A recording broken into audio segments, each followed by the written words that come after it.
ये वीडियो में स्पॉयलर्स हो सकते हैं, सो कृपया अपनी जिम्मेदारी पर देखें। First of all, Pankaj Tripathi sir की एक्टिंग वाकई बहुत लाजवाब है। बहुत सारे अटल बिहारी जी के मैनरिज्म्स उन्होंने ढाले हैं अपने आप में। अटल बिहारी जी जब आरएसएस ज्वाइन किए थे तब उनका महज 16-17 साल के थे वो। अभी पंकज सर का खुद का एज 47 है, लेकिन जब भी वो लाठी काठी चलाते हैं तभी बिल्कुल उनका एज झलकता नहीं है। और इससे पहले उनकी कड़क सिंह नाम की फिल्म आई थी जो कि ZEE5 पे अवेलेबल है।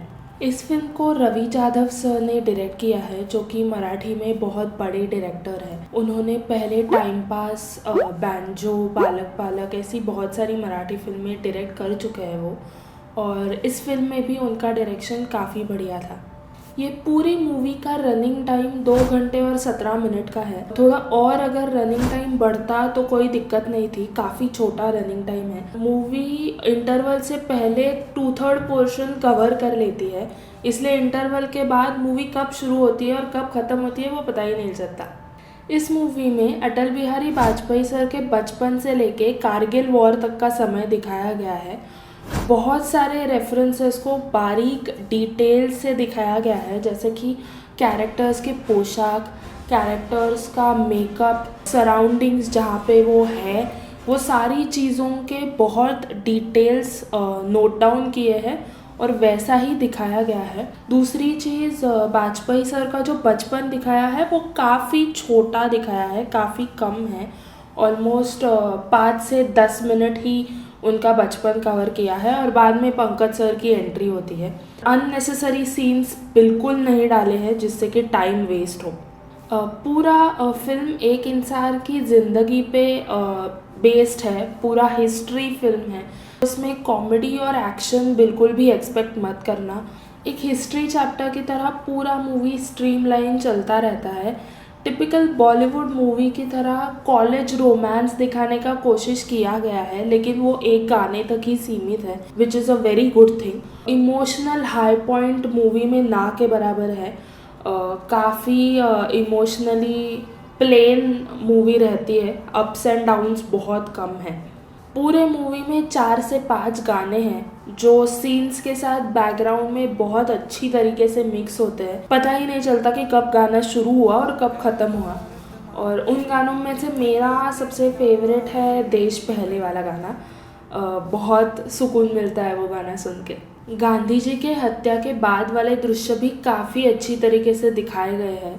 नथुराम गोडसे, जिन्होंने गांधी जी का वध किया था, वो भी पहले आरएसएस में रह चुके थे। उन्होंने आरएसएस का पूरा ट्रेनिंग लिया था। इस वजह से गांधी जी के जो भी फॉलोअर्स थे उन्होंने आरएसएस के शाखाओं पे हमला किया। बहुत सारी शाखाओं को जला दिया गया। शाखाओं के अंदर जो लोग मौजूद थे उनके साथ हाथापाई हुई, मारा पीटी हुई, बहुत सारी चीज़ें हुई। कैसी विडंबना है देखो, गांधी जी ने अपना पूरा जीवन अहिंसा का संदेश फैलाते हुए गुजारा और उनके मौत के बाद उन्हीं के फॉलोअर्स हिंसा पे उतर आए।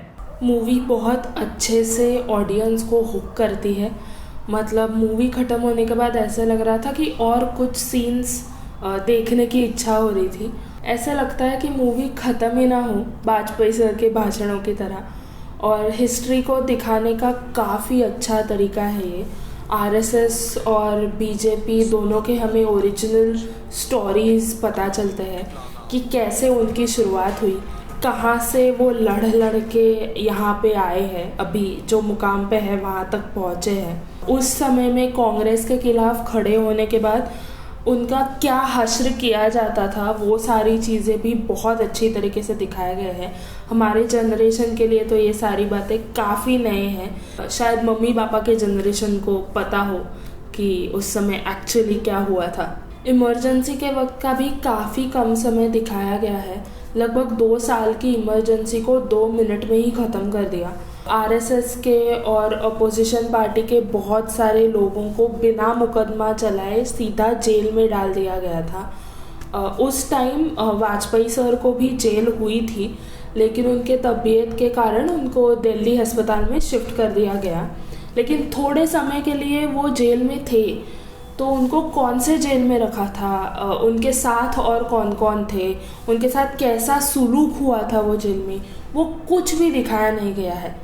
सो वो मुझे एक चीज़ बुरी लगी कि जो दिखाया है वो तो एटलीस्ट प्रॉपर दिखाइए। 2 इंसिडेंट्स तो ऐसे थे जिनके बारे में मूवी में ना बताया गया ना दिखाया गया। पहला इंसिडेंट्स तो 2001 में पार्लियामेंट में टेररिस्ट अटैक हुआ था, उसके बारे में नहीं बताया गया, और 2002 में गुजरात राइट्स हुए थे। ये दोनों इंसिडेंट्स का मेंशन भी नहीं किया है।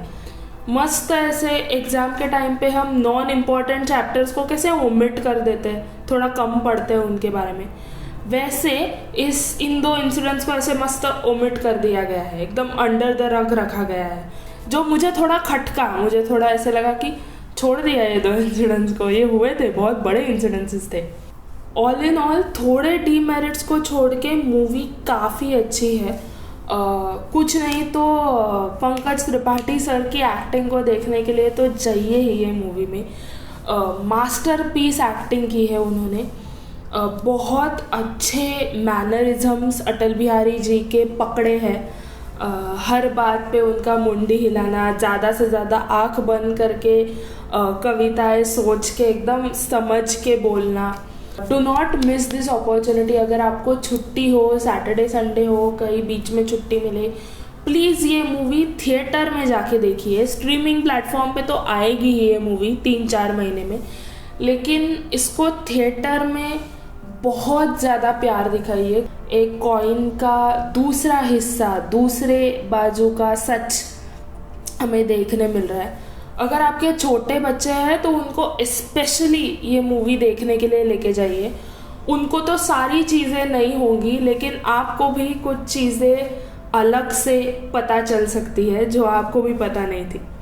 अगर आपने मूवी देखी है और आपको अच्छी लगी तो मुझे प्लीज़ कमेंट सेक्शन में बताइए। लाइक करें अगर आपको पसंद आया मेरा review. Share if you want your friends and family to see this film, and उनको साथ लेके जाइए प्लीज़। अगर आप देखने जा रहे हो तो प्लीज़ जितने ज़्यादा हो सके उतने लोगों को अपने साथ ये मूवी देखने के लिए लेके जाओ। And subscribe to my channel. या आपके लिए तो फ्री है, लेकिन मुझे थोड़ा मोटिवेशन मिलता है। Thank you, bye.